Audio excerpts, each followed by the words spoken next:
celebra el seu 37è aniversari. I els he de contar un xicotet secret. He de dir que aquest any ha estat difícil poder elegir els guardonats. De veres, perquè han fet tots una tasca magnífica en les seues pel·lícules. El jurat no ho ha tingut gens fàcil, però al final, com sempre, són els pocs, són els que agafen el secret. El present president de les Esportivitats 2011.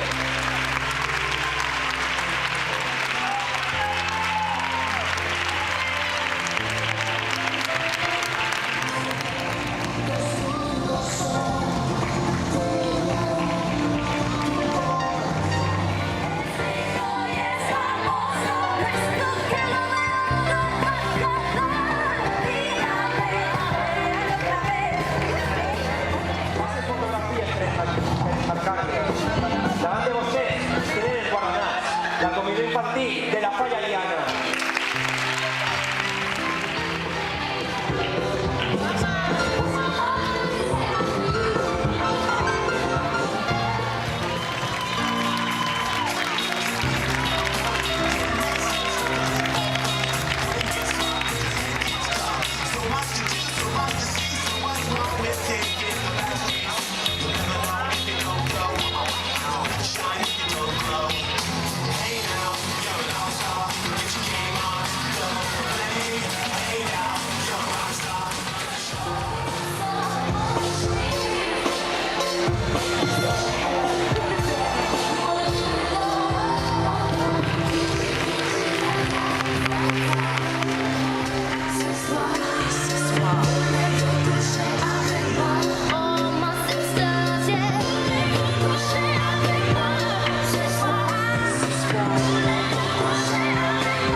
necessitat.